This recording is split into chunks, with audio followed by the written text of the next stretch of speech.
그런 수준에서 문제에서는 한국은 세계 탑이다. 납기 내에 문제 없이 정확하게 딱딱 맞춰서 설계한.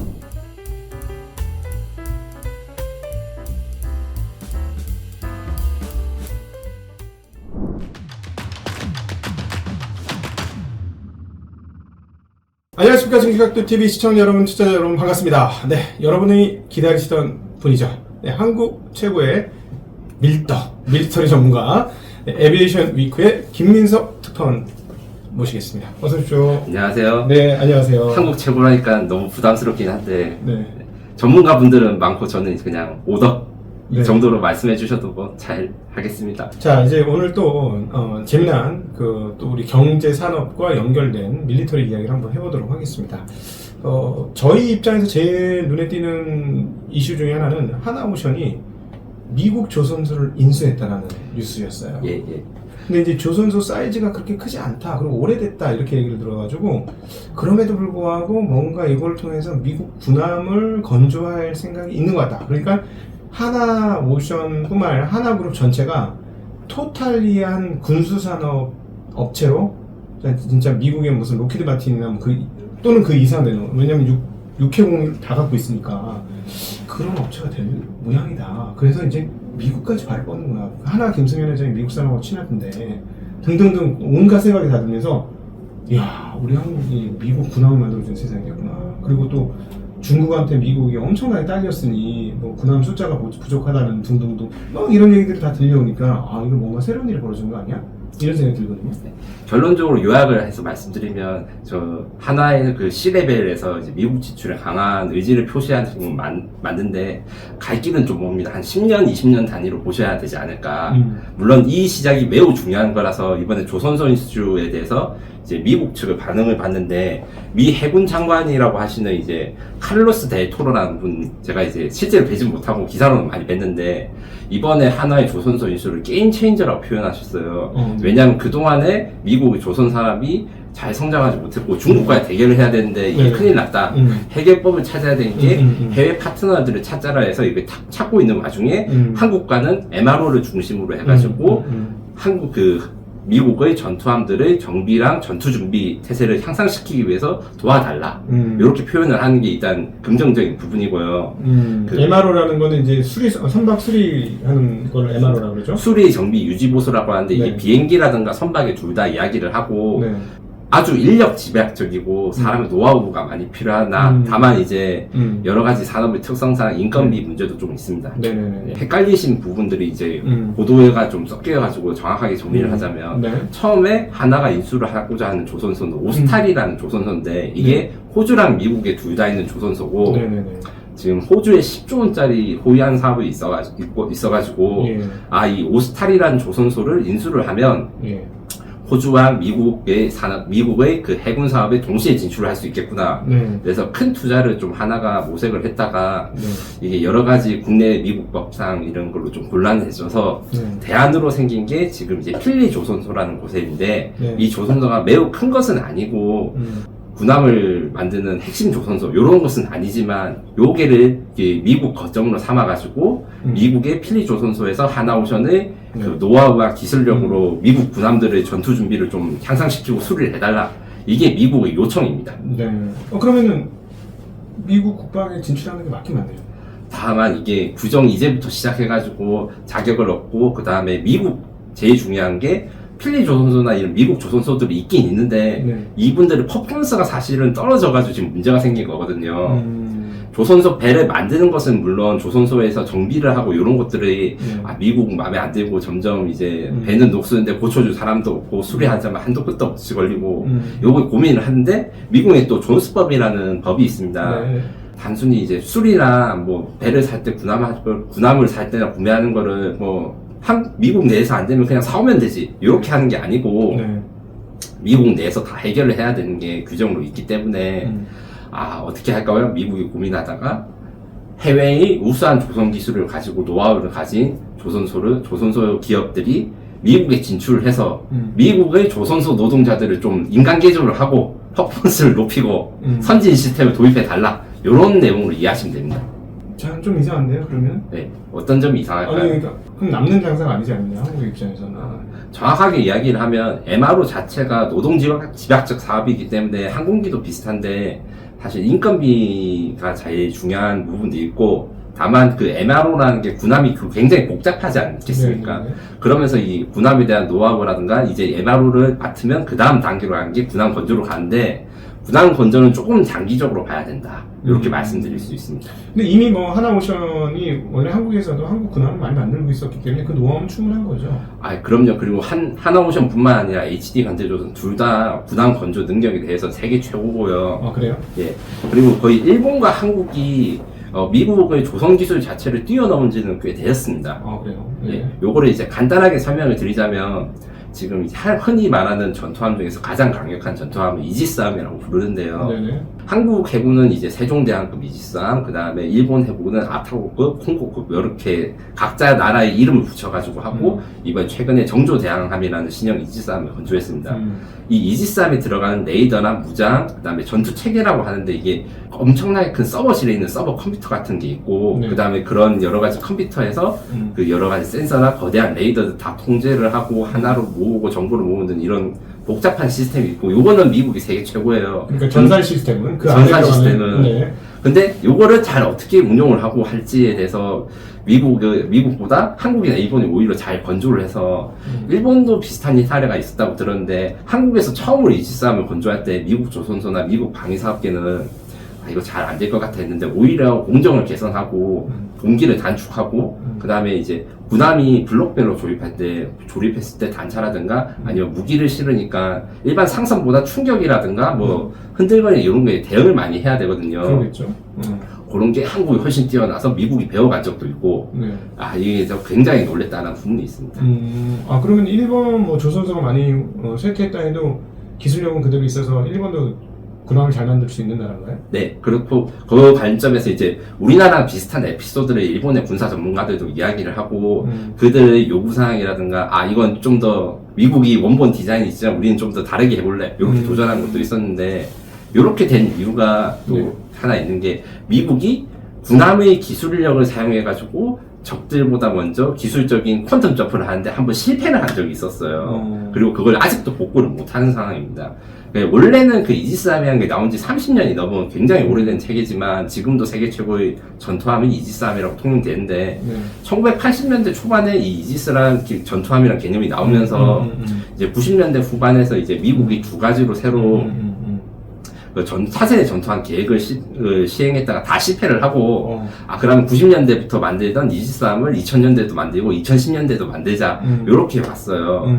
만약에 그 함선들이 막 성공을 해가지고 미국의 최신형 전투함 하나가 중국 해군 전투함을 막 10대 1로 싸워서 이길 수 있을 정도 만들 수 있었으면 상황이 좀 나아졌을 건데 너무 만들었을까요? 예. 종류로는 이제 두 가지가 있는데 처음에는 이제 3,000톤급의 작은 배에다가 온갖 기능을 다 넣고 필요할 때마다 모듈을 바꿔서 쓰는 그러니까 옛날에 LG 휴대폰 중에서 모듈형 휴대폰이 있었어요. 그 뒷부분을 바꿔서 이제 카메라 모듈을 달거나 녹화 모듈 뭐 이런 걸로 해서 기능을 바꿔 쓰는 걸 도전했는데 이게 실제로는 장비는 기능을 바꿀 수가 있어도 안에 사람은 기능을 바꿀 때마다 그 바꾸는 기능을 다 교육을 받아야 되는 거예요.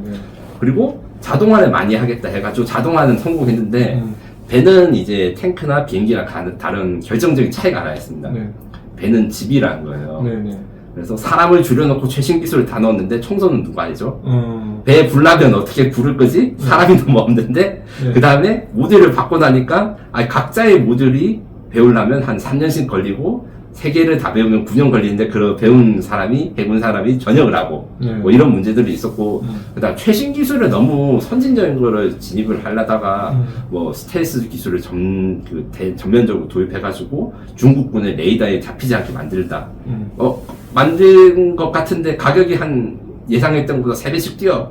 이래가지고 이제 예상 컷되고, 그럼 우리 만들고 있던 이지스함이나 많이 만들자 해서 지금도 이지스급 함선에는 중국과 미국이 비교했을 때 중국보다 미국이 한 2배 이상 많기는 한데, 이게 좋은 게 아니고, 기술 혁신에 실패를 해서 만드는 걸 세대 교체가 안 되고 있기 때문에 많이 만들게 되었다. 이렇게 돼 있습니다. 그러니까 미국이 이지스함 80년대 이지스함이다. 90년대 이지스함이고, 그리고 그 와중에서 이제 중국은 이지스함을 따라잡을 기술이 2000년대 초반까지 없다가 화웨이 아시죠? 네네. 화웨이의 그 4G, 5G 기술이 발전하니까 자연스럽게 같이 발달하는 게 네트워크 기술과 그다음에 레이더 기술이었습니다. 이 통신 기술 5G 이런 게 연관이 있으니까. 그래서 지금 최신형 중국형 이지스함 같은 경우에는 과거에는 미국제를 그냥 겉만 복사했지 속은 아무것도 없다 이렇게 했다가 지금은 이 하드웨어적으로는 미국을 조금 앞선 게 들어가 있지 않나 일부 전문가들이 이렇게 평가도 합니다.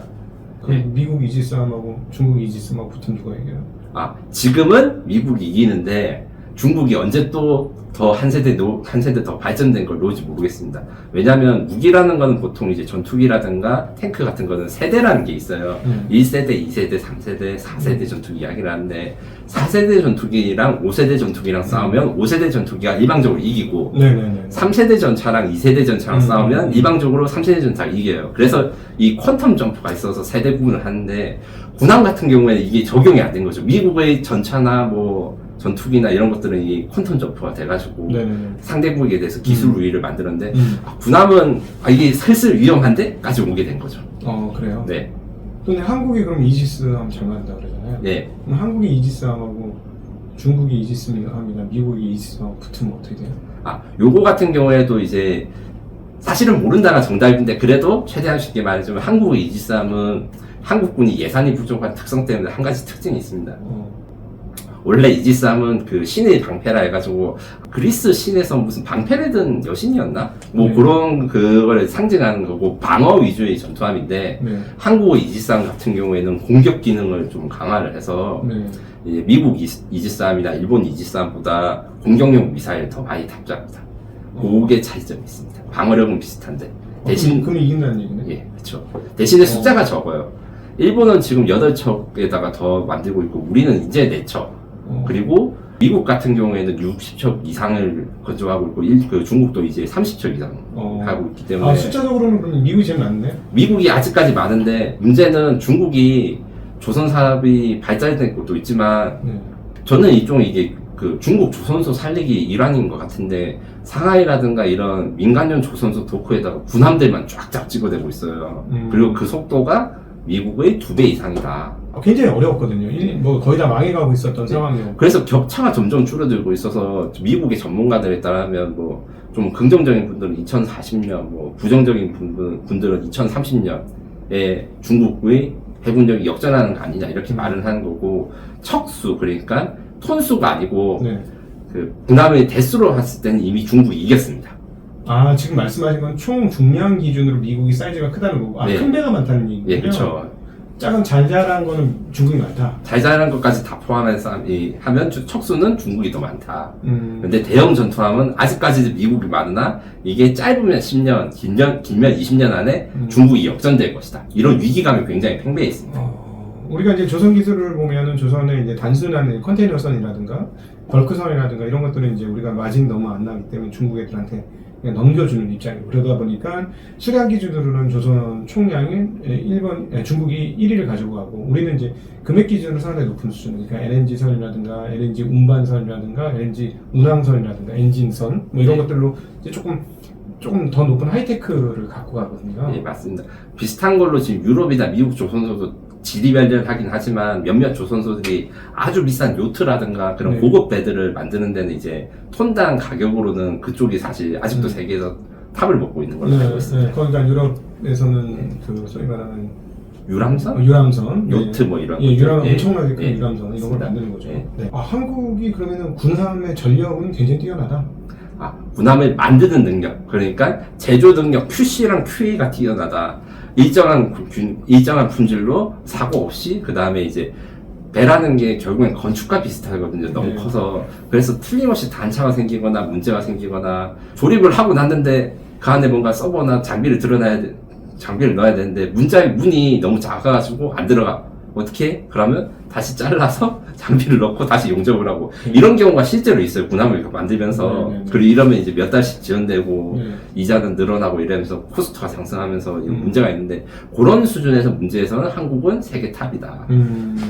납기 내 문제 없이 정확하게 딱딱 맞춰서 설계한다. 그럼 무장 능력은요? 무장 능력의 경우에는 지금 이제 국산화 기준을 봤을 때 한국은 아직 갈 길이 멀긴 하지만 선진 대비 70에서 80% 정도로 이제 우리나라에서는 자체 판단을 하고 있고요. 이지스 레이더라는 거는 이제 레이더랑 그 서버 컴퓨터 이런 것들이 다 합쳐져서 미국이 통째로 파는 거거든요. 네. 근데 최신형 그 국산 이지스함인 그 정조대왕판 경우에는 거기다가 국산 이제 장비랑 레이더들을 다 통합하는 수준. 그래서 미국제 원본으로 하는 것보다 우리 거를 붙이는 게 더 성능이 좋아. 요까지 올라오게 된 거죠. 전산 시스템 한국 걸로 낸다고요? 한국 게 아니고 거기다가 업그레이드를 붙여가지고 옵션을 더 좋게 해서 미국 거보다 원본보다 이렇게 된다고 생각하시면 됩니다. 근데 이제 확실히 이제 무장 능력은 역사상 미국이 더 네. 화력이 더 세다. 그 레이더 관련해서는 미국이 더 셉니다. 그거는 뭐 원래 비행기에서도 그렇고. 네. 해군에서 저는 지금 해군의 현대 전투하면서 제일 중요한 게 사실은 이제 레이더가 돼가지고, 왜냐하면 비행기나 탱크 같은 경우에는 탱크는 항상 눈에 보이니까 장갑이 중요하고 아직. 네. 그리고 드론이 180km 이상으로 달려가는데 탱크가 70km 이상 밟지를 못하니까 그럼 무조건 드론이 공격하면 맞겠구나 이런 걸로 해서 이런 게 장갑이 중요해졌고, 비행기의 경우에는 기술이 발전되면 레이더가 아무리 좋아도 나를 못 잡겠구나 이런 게 이게 최신형 스텔스 전투기라는 개념에서 그게 중요했는데, 배는 너무 크니까 이게 자신을 숨기지도 못하고 방어하는 능력, 방어 미사일 능력 그게 좋으려면 레이더가 좋아야 된다. 멀리 있는 빨리 만다. 빨리 만나서 그게 제일 중요합니다. 미사일을 먼저 쏴버리는 거죠. 예. 중국과 미국의 그 해군 기술 격차가 줄어든 것도 결국에는 레이더 기술 격차가 너무 빨리 줄어들어서 있습니다. 그리고 그 배경에는 화웨이 같이 국가적으로 전자산업이나 이런 투자를 했던 게 군 사용으로도 적용이 되는 거죠. 사실은 뭐 화웨이가 요즘 자동차, 전기자동차까지 만들고 우리는 이제 휴대폰 사업자로 알고 있지만 원래는 통신 사업자고 또 근원적으로 가면은 군사 맞습니다. 네, 기업인 거예요. 맞습니다. 그러니까 이제 미국이 화웨이를 때려잡은 거고. 맞습니다. 네. 실소유주가 단순히 이제 군대의 소유일 뿐만 아니라 그 적극적으로 군수용 기술로 전환을 했다는 그 점이 정말 무서운 점이라고 할 수 있습니다. 근데 화웨이 통신 기술에 대해서는 상당히 인정을 받고 있어요. 네, 맞습니다. 네. 자, 그러면 이제 무장 능력으로는 뭐 미국이 최고로 네, 화력이나 이런 것들은 세다. 그럼 우리는 아직 이순신의 거북성 수준은 안 되는 건가? 다만 우리는 미국과 좀 다른 게, 미국은 한 번 만들 때 수십 척을 만들 수 있으니까 이 균형 잡힌 그 공격과 방어의 밸런스를 잡는 거고, 네. 이제 한국은 그것보다는 좀 더 공격에 신경을 쓰는, 그러니까 다른 서방 측 그러니까 유럽이나 미국의 전투함보다는 공격력을 많은 공격용 미사일을 좀 더 많이 탑재하는 그런 것이 발달이 된 게 한국식 특징이라고 할 수 있습니다. 왜 그럴까요? 신기하네. 척수가 모자라고, 그 다음에 우리는 북한이 항상 주적이지 않습니까? 네네.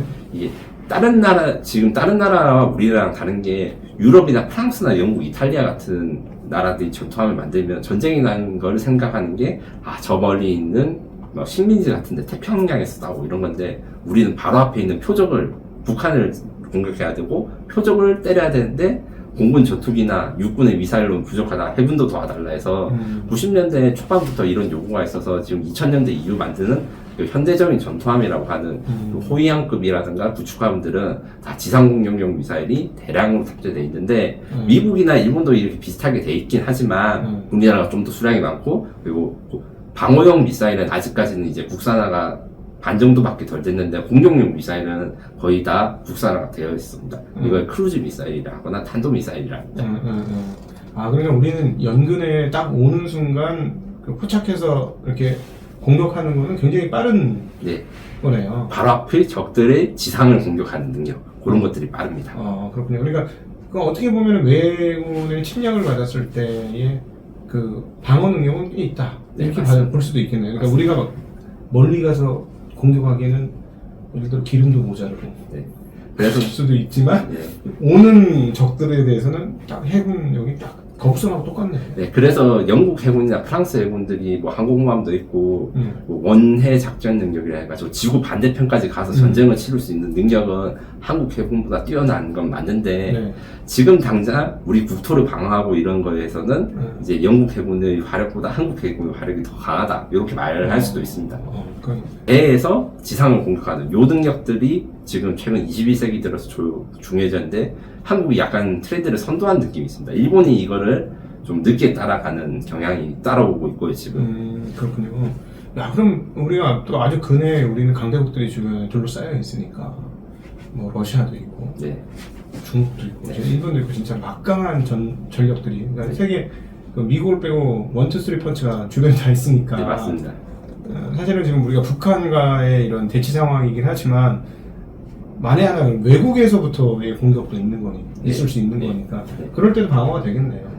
지금 제가 생각하기로는 그 활용 면에서는 이제 세계 뭐 5위 안에 들어가지만 종합적인 운영 능력 이런 것들 경우에는 한국이 아무래도 가까운 바다에서 작전하는 걸 그 본토에서 가까운 바다에서 작전하고 저희가 식민지가 없지 않습니까? 네. 그래서 원해 작전 능력은 조금 떨어지긴 한데 네. 활용만큼은 괜찮다 이렇게 평가할 수 있습니다. 그럼 함부로 중국이 우리나라를 공격하거나 이렇게 마음먹기는 힘들겠네요. 제가 볼 때는 그것도 여러 가지 시나리오가 있고 미국 측에서 이야기를 하는 것도 있는데 한미동맹도 중요하지만 한국군 전체적인 전력 자체가 중국의 근접한 그러니까 중국의 뭐 핵심 뭐 베이징을 바로 때릴 수 있고 이런 게 아니지만 그 중국과 붙어 있지 않습니까? 서해안에 두고 네. 거기에 인근 도시나 이런 데는 충분한 타격 능력이 있다 그런 거에서 경계하는 거는 맞습니다.